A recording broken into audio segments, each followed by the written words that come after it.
Fanny Beby wagarutse ari heavy ndabizi muzashinga amavenje kusi kivi mumvi isivi mufungure TV nje mbonera mwivi mutangire movie. Hari amakuru mfite. Wari show wagiyemo urakotora bimeze bite? Ayo makuru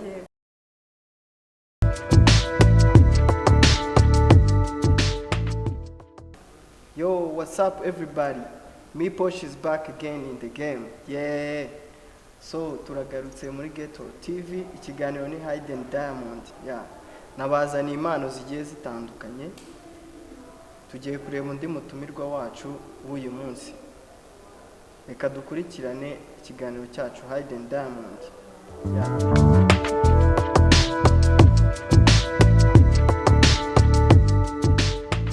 Turongeye turagarutse mu kiganiro cyacu. So tukaba turi kumwe n'umuhanzi yatangira twibwira mu buryo bwe bwa kinyamwuga. Umwanya ni wawe. Niyo namumije umuranga kumva niyo ari mu mwijima uramurikira nakubonye ngukeneye sinatuma ugenda nawe muhuje. Yeah, it's Fanny Beby, umuhanzikazi. Yego, nibyo. Wow. Fanny Beby niwe muhanzi bazaniye impano itaragize amahirwe yo kumenyekana gusa nkuko namwe mu byumvishe arabasha. Yeah. Fanny Beby ni muntu ki mu buzima busanzwe? Watangira twibwira Fanny Beby akunda iki? Yeah. Fanny Beby ni umuhanzikazi w'Inyagatare w'imyaka 18 ndi umunyarwandakazi. Yego, uwo ni we njyewe. Ndabibona. So ukunda music? Nkunda music cyane. Nkunda umuziki kurusha ibindi bintu byose. Wow, ndabikunze cyane. So ikiganiro ni Hidden Diamond kuri Ghetto TV. Nkuko musanzwe mubizi turagenda tukabazanira impano zigiye zitandukanye gusa za mpano natwe tubona ko ziri ku rundi rwego. Yeah. So Fanny Beby. Nkuko twagutumiye kuri TV yacu. So turagira ngo utangire dukubitira akantu katwinjiza muri mood neza kugira ngo tutangire ikiganiro neza nk'umuhanzi. Umwanya no wawe. Mfite project nshaka gukora ariko ni muri buno bwoko bwa drill. Nsanzwe ndirimba ariko ndashaka kuzakora drill nkagerageza amahirwe. Ubwo ngiye kubakubitira mbaha akapera mwe muraza nyine muzambwira nimba nakomeza. So nyine munyihanganire kubaderanje. Drill nsanzwe nzi ko ari ibintu by'amatrap n'injyana ikunzwe gukorwa n'abahungu, nayo ujye uyikora bimeze bite? Njye nyikora ariko ntago ari cyane. Yeah, okay. Njye nyikora mfite indirimbo imwe nakoze ya rap ndi kumwe n'abandi nayo ndagerageza. Okay. So umwanya n'uwawe wadukubitira akantu tukumva uko bimeze. Yeah, Fanny Beby wagarutse ari heavy ndabizi muzashinga amavenje kusi kivi mumvi isivi mufungure TV nje mbonera mwivi mutangire movie. I go make it crazy. All your game I go make it over. Overdosing on of fever. Kajugujugu never give up. Fite mapunge protein paper ndumushoferi utagifata feri. Beby nge ngina maseri rokobuteri winjiza ibiceri ku mupaka unsange i Paris nta mupaka nta guparika ndashaka ibiceri. Yeah. Yeah, Fanny Beby kabisa ndumva uri mu kazi fresh. So uko numva ufite talent yo kurapa. Yego. Ufite yo kuririmba, so uzafata uwe murongo byose uzabifatanya. Ubu ngubu kuri music tureba ahantu hari market hacuruza. Nimba nkunda kuririmba nshoboye kurapa ari byo biri kwinjiza nzajya mu kurapa kugira ngo ninjize. So no gukurikira nyine amafaranga kandi ukoresheje impano yawe ukoresheje nyine ibintu ukunda. Ntabwo ari ukuvuga ko nzaba ndetse kuririmba. Kuririmba n'ibirya nabyo kurenza kurapa nzajya mu cyane ko nta n'ingoma igirwa na rap gusa iyo ushatse uvangamo uravanga. So gusa nakubeshye urantunguye. Uratunguye ukuri kw'Imana. So kubona umukobwa mwiza nkawe ufite ijwi uzi no kurapa ntabwo ari ibintu biba byoroshye. So wisanze gute muri kariyeri ya rap, wongera wisanga gute muri R&B, bimeze bite? Ni ibintu nyine byizana, ni ibintu byizana, nicyo talent ubundi ivuze. Ikintu utize ushobora no kubyiga ubizi, ariko ikintu utize ukagikora neza kenshi biba ari talent, nicyo bita talent kabisa. I appreciate your talent kabisa. Don't give up. So ikiganiro cyacu kirakomeje. So hano kuri ghetto dutumira abahanzi akenshi baba bataramenyekana, ntabwo ari uko aba superstar twaba tubabuze gusa, twatekereje ibyo abandi batatekereje. So ni nk'iki kintu wabwira abantu badukurikiye right now? Ikintu nababwira ni ukudukurikirana, bagakurikira ibikorwa dukora nubwo atari byinshi, ariko turabikora kandi nyine byiza. Bareke kujya kureba aba superstar gusa, baze barebe twebwe, baduhereze comment. Ngewe YouTube channel yanjye ni Demira TV Rwanda, mwadukurikirana kuri Ghetto TV, niho haza bagenzi banjye b'abahanzi bakiri hasi, mukareba nyine kono twadutwika. Kabisa. So Fanny Beby, music industry wimazemo igihe kingana gute? Ngira ngo imazemo imyaka 2. Imyaka 2? Nibwo ninjiye mu muziki neza. Okay, ibikorwa byawe bingana gute? Ufite ingoma zingahe? Ukorera hehe? Bimeze bite? Rero kubera bino bintu bya covid ntago nyine bikunda ko dukora nyine ibikorwa byinshi. Ntago bikunda, tukiri no ku ishuri biba bigoye nyine kugira ngo ukore ibintu byinshi.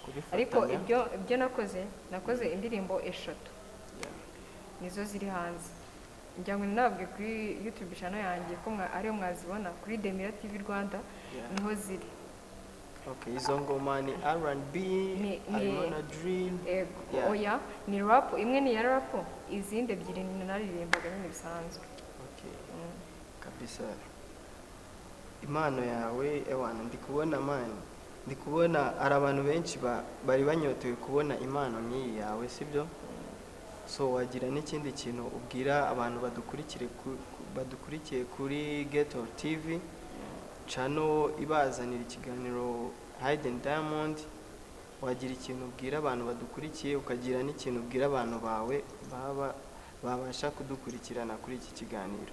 So abantu nyine badukurikiye, ikintu nababwira no gushyiramo umwete, ni mwebwe ba mbere bo gutuma tugera ku byo dushaka. Ni mwebwe mbaraga za mbere dufite, mwidutererana ngo urebe uhite ugakuraho, ureke kugasoza karebe karangire, ujye ku YouTube channel yacu urebe ibikorwa byacu, inama zanyu nizo dukeneye. Abafana banjye, abantu ntago ari benshi wenda banzi, ariko abantu batuziranye banzi ko nkora umuziki, ikintu nabasaba nyine no kudacika intege, nubwo nyine muri kona tutari gukora cyane, ntago ari twebwe. So Fanny Beby uri umuhanzi mushya gusa uri muri new generation. So ni nk'iki kintu wavuga kuri new generation? Hari abana bari kugenda bazamuka, ni iki kintu wabavugaho kuko nawe urimo? Ikintu nababwira ni ugukora cyane, nyine tukireka abanyarwandakazi icyo dushoboye, kuko nitugenda tugaceceka nta muntu uzamenya ibikorwa byacu. Rero abantu turi muri generation imwe bari b'abahanzi bakora n'ibindi bintu bitandukanye, bafite izindi talent, no gukora cyane niyo password. So ikindi kibazo nari mfite cyo kukubaza cy'amatsiko, watubwiye ko ukiri umunyeshuri, ku myaka yawe mikeya ntabwo biba byoroshye kubona umuhanzi ufite imyaka mikeya urapa uririmba. So reaction z'ababyeyi biba bimeze bite mu Rwanda? Biba bimeze gute? Usibye ko wenda mu bihugu byateye imbere ho ababyeyi barabyumva, we hano bimeze bite? Ntabwo bijya bikugora? Ahangaha nyine ntabwo byoroshye, hari indi shusho bakubonamo, bakabona nyine uri umuntu w'umukobwa, uri mu muziki, uriga, bagufata kenshi bagufata nk'ikirara. Tuba dufite andi mazina hano hanze atari meza, ariko ibyo ngibyo ntabwo navuga ko ari njye nyine biba byarabayeho. Urabyihorera ugakora cyane, ntabwo ubuzima ari amahirwe, reka ntabwo ari amahirwe nyine uhita ubona, uravunika ukababara, nyine ugahura n'ibintu byinshi biba bimeze nyine nk'aho uri kurwanya intambara kenshi. Rero ntabwo byanca intege, ntabwo ari ibintu nyine bidasanzwe, ariko ntabwo biba byoroshye muri sosiyete. Ikindi kintu nashaka kukwibariza, watubwiye ko ukiri umunyeshuri ukiga ukora music. So music urabizi bisaba amafaranga, ntabwo wajya studio ngo bagukorere ku buntu. Ingoma nimara gusohoka izakenerwa kuba promoted. So music yawe uyifatanya gute n'amashuri? Amafaranga yo gukora music uyakura he? Ufite umusponsor, ufite boyfriend, ufite ifungo, bimeze bite? Nyine mfite management imfasha kuba nakora imiziki yanjye. Mfite management iriya Demera TV niyo mwasura mukaya, hariho n'ibindi bikorwa byinshi uretse nanjye. Bayita yitwa Demera TV Rwanda. Hari turi batatu, ni njyewe n'abandi bahungu babiri. Uri kumva batumanaginga turi batatu, niho rero muri ubwo bushobozi bwose. Promotion hano Nyagatare, iyo ukoze indirimbo kuri radio barayifata nta kibazo, nta yandi magorane, pfa kuba ari nziza bakayikina muri roko, mu ndirimbo nyine z'akarere bakayikina. Yego. Hari amakuru mfite. Wari show wagiyemo urakotora, bimeze bite? Ayo makuru numbaze umupaparazi wayamaye gusa ayo makuru ndayafite. Bakubwiye ukuntu byagenze si kugira ngo ngote. Niyo mpamvu nkubajije. Ntabwo nakotoye. Hano turi muri show uratubwira sibyo uko byagenze. Shake koze. Ako byari competition ziraho zubu uri kumva?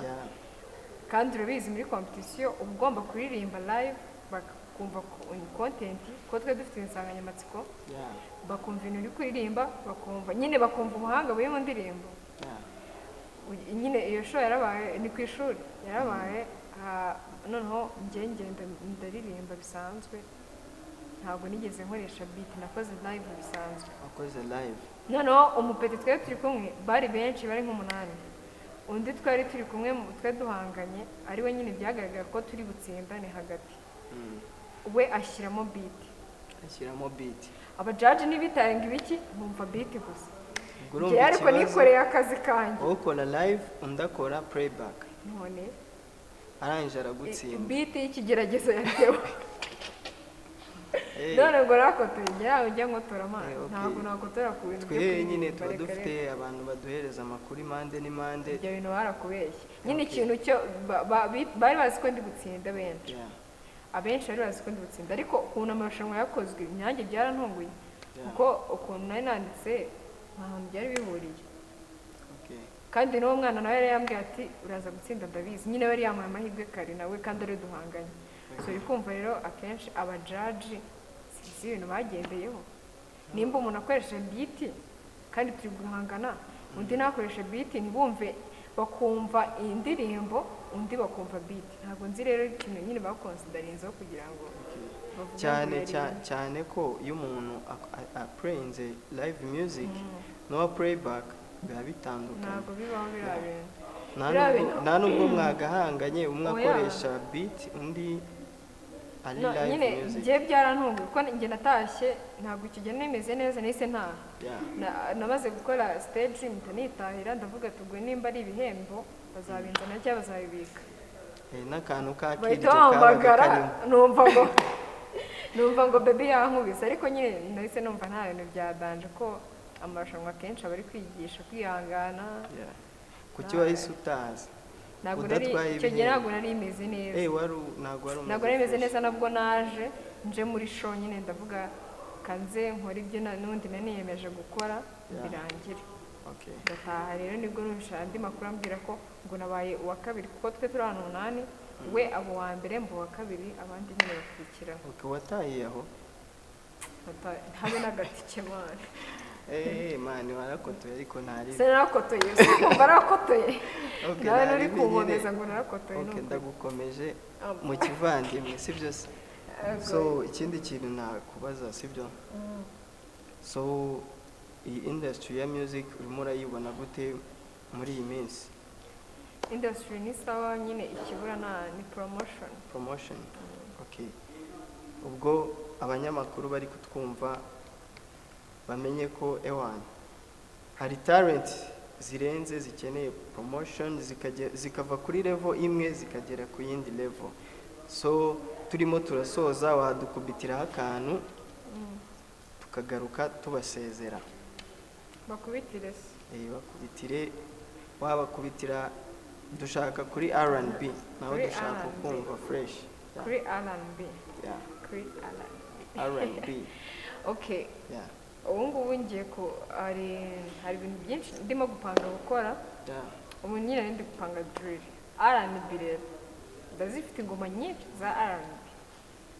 Hari indirimbo nakoze y'umuntu wakundanaga n'undi bari couple, noneho nyine umutipe nta mafaranga yari afite.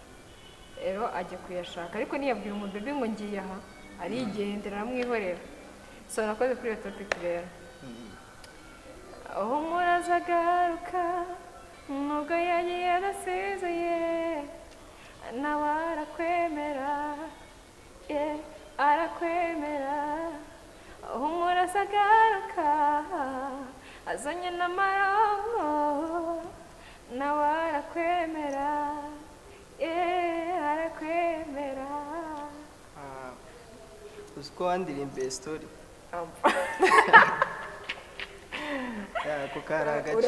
karagaciyemo ntabwo nshaka ko tumvuga hose ibyo tuvuga kuri njyewe tukabishyira hanze. Nanjye navuye iryiriya nzina hasi byo gusa naje gushaka inoti subiza yitwa nde?